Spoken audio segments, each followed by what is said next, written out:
Iran जौहरी तवानाई पर काम कर रहा है या नहीं? आने वाले वक्त में क्या होगा? ईरान को जौहरी तवानाई जौहरी ताकत बनाने के लिए अमेरिका ने क्या किरदार अदा किया था, ये आज मैं आपको अपने व्लॉग में बताऊंगा। दूसरा मैं ये बताऊंगा कि अमेरिका के मौजूदा सदर और नेतन्याहू के दरमियान शदीद इख्तलाफात बढ़ गए हैं, वो क्यों बढ़े हैं ये मैं बताऊंगा। और तीसरा मैं आपकी खिदमत में पेश करूंगा कि अमेरिका और डोनाल्ड ट्रंप जो हैं, डोनाल्ड ट्रंप ने अमेरिका को ईरान को कैसे सिक्योर किया या ईरान की कैसे मदद की। बराए मेहरबानी मेरा चैनल सब्सक्राइब कर लें, बेल आइकन के बटन को दबा दें, मैं आपका बड़ा मशकूर रहूँगा। तो शुरू करते हैं कि डोनाल्ड ट्रंप जो हैं वो वाहिद अमरीकी सदर हैं जो इसराइल के इशारों पर नहीं नाच रहे। डोनाल्ड ट्रंप का ये ख्याल है कि दुनिया में से जंगों का खात्मा होना चाहिए और अमन का बोलबाला होना चाहिए। जब इसराइल ने और डोनाल्ड ट्रंप को ये भी एजाज़ हासिल है कि डोनाल्ड ट्रंप अमेरिकन एस्टैब्लिशमेंट की मर्जी के खिलाफ इक़्तिदार हासिल कर चुके हैं।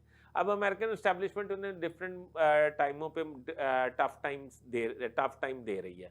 अब टफ टाइम क्यों मिल रहा है? टफ टाइम अब इसराइल से ज़्यादा टफ टाइम तो मिल ही नहीं सकता।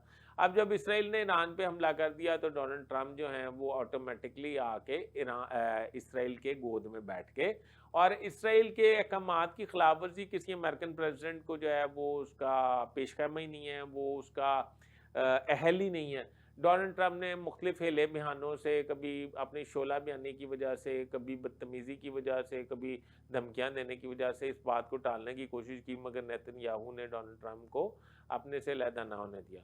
डोनाल्ड ट्रंप ने जो उनकी ईरान की एटमी तनसीबात पर हमला किया, अब सारी दुनिया ये सोच रही है कि हमले के बाद फ़ौरन सुलह कैसे हो गई।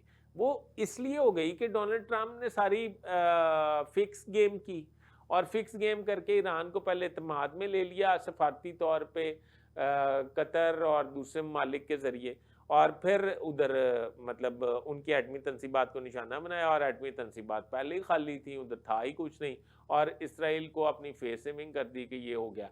अब इसराइल को ये सारी बातों का पता लग चुका है। अब इसराइल ये चाहता है, और फिर आपको पता है उन्होंने अपने मीडिया टॉक में नेतन्याहू को, इसराइल के किरदार को पर बड़े सवालात उठाए और नागवारी का इजहार भी किया।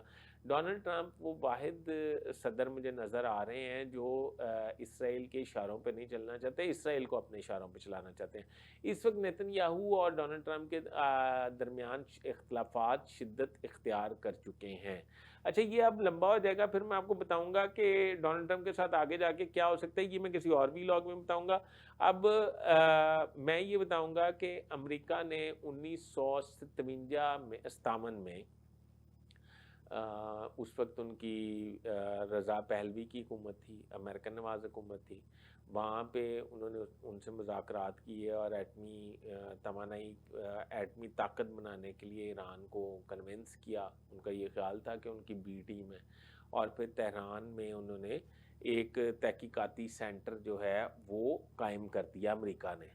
फिर उसके बाद एक एटमी रिएक्टर भी दे दिया अमेरिका ने तेहरान को। इस तरह ये टेक्नोलॉजी का आगाज़ हुआ, जबकि आयतुल्लाह ख़ामनाई जो हैं वो एटम बम के ख़िलाफ़ फतवे दे चुके हैं और उनका ये ख़्याल है कि ये इंसानी जानों का ज़िया, इसको नहीं होना चाहिए।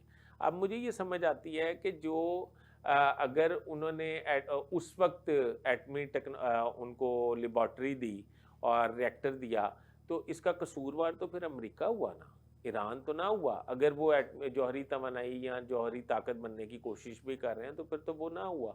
अच्छा, अब दूसरी बात ये है कि एक तो बात ये समझ आई कि 1957 से लेके ये 1967 में उन्होंने ये टेक्नोलॉजी उनको दी थी, और फिर उनके बाद उनकी अमेरिका नवाज़ हुकूमत पहलवी वाली ख़त्म हो गई थी। शाह ईरान जो हैं वहाँ से फ़रार हो गए थे और फिर इनकलाब आ गया था, और इनकलाब के ज़रिए ईरान में तब्दीली आ गई थी, इस्लाम का बोलबाला हो गया था।